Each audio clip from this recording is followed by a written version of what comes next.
Hello and welcome back to my channel. আজকে আমি এসেছি ভালো থাকার পাসওয়ার্ড 101-এ, অর্থাৎ পাটুলিতে এসেছি। পাটুলি ফ্লোটিং মার্কেট এক্সপ্লোর করতে, পাটুলি চিল পার্ক এক্সপ্লোর করতে। চলুন দেখা যাক কেমন পাটুলির মার্কেট। পাটুলির আসল আকর্ষণ দ্য ফ্লোটিং মার্কেট। জলের উপর ভাসমান নৌকায় বাজার করা। ভাবা যায় যদিও সকালের দিকে এখানকার মূল বাজার বসে, কিন্তু সন্ধ্যাবেলায় এই লাইটিংয়ের জায়গাটা দেখতে জাস্ট অসাধারণ লাগে। জলের উপর নৌকার এই সারি আর ব্রিজের উপর দিয়ে হেঁটে যাওয়া কলকাতার বুকে একটা মিনি ব্যাংকক ভাইব দেয়। জলের উপর ভাসমান নৌকায় বাজার করার এই কনসেপ্টটা ব্যাংকক বা পাতায়াতে খুব কমন হলেও আমাদের কলকাতায় কিন্তু এটা প্রথম এবং ইউনিক। তবে আগে এই নৌকার ওপর দিয়ে যাওয়া যেত এক প্রান্ত থেকে অপর প্রান্ত। বর্তমানে এটি ভগ্নপ্রায় হয়ে থাকার কারণে এটি বিপজ্জনক হয়ে উঠেছে।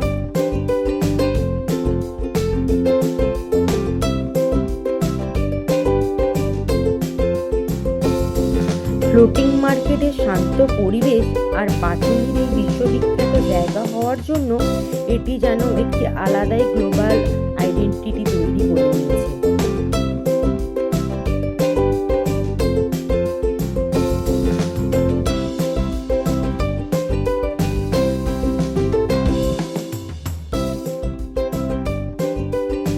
পাটুলি দক্ষিণ কলকাতার অন্যতম ব্যস্ত আর কালারফুল একটা জায়গা। ক্যামেরায় দেখতেই পাচ্ছেন গাড়ির ব্যস্ততা, আর ঠিক তার পাশেই শুরু হচ্ছে অন্য জগৎ, আমাদের সবার প্রিয় পাটুলি।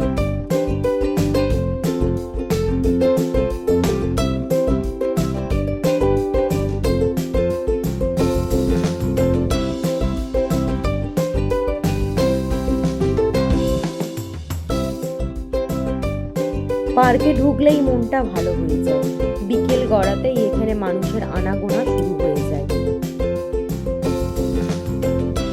বিকেল 5টা বাজতে না বাজতেই এই পার্কটার রূপ পুরো বদলে যায়। যে যার মতো করে একটু সময় কাটাতে, একটু গল্প করতে এখানে চলে আসে। এখানকার পার্কিং লট থেকে শুরু করে ভিতরের প্রতিটা কোণায় ছড়িয়ে ছিটিয়ে আছে চমৎকার সব ভাস্কর্য বা statue.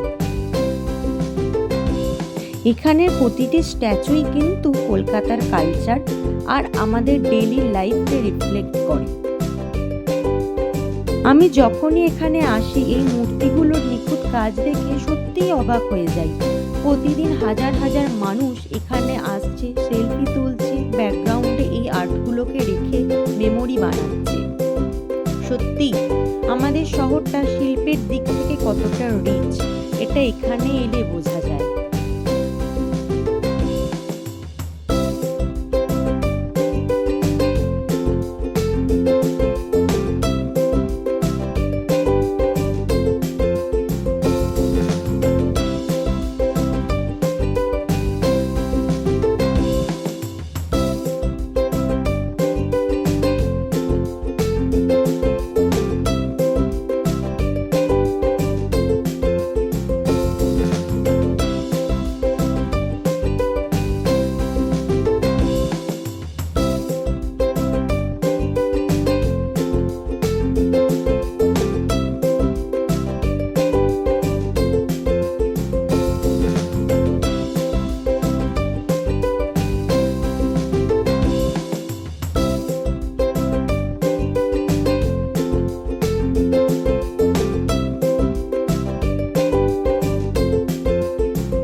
Show stopper crown Jewel food স্ট্রিটে চলে এসেছি।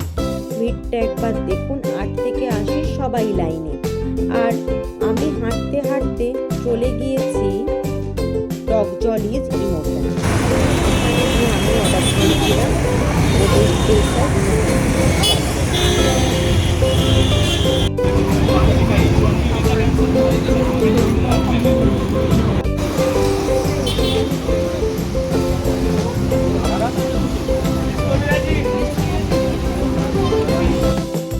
ব্যস্ত রাস্তা, সুন্দর পার্ক, ফ্লোটিং মার্কেটের পরিবেশ আর শেষে জিভে জল আনা খাবার, সব মিলিয়ে পাটুলির সন্ধ্যেটা জাস্ট জমে গেল। আপনাদের এই ব্লগটা কেমন লাগলো জাস্ট একটু কমেন্ট করে অবশ্যই জানাবেন। আর হ্যাঁ, ভিডিওটি ভালো লাগলে অবশ্যই লাইক, শেয়ার অ্যান্ড চ্যানেলটা সাবস্ক্রাইব করতে ভুলবেন না। অবশ্যই দেখা হচ্ছে পরের ব্লগে, ততক্ষণের জন্য টাটা।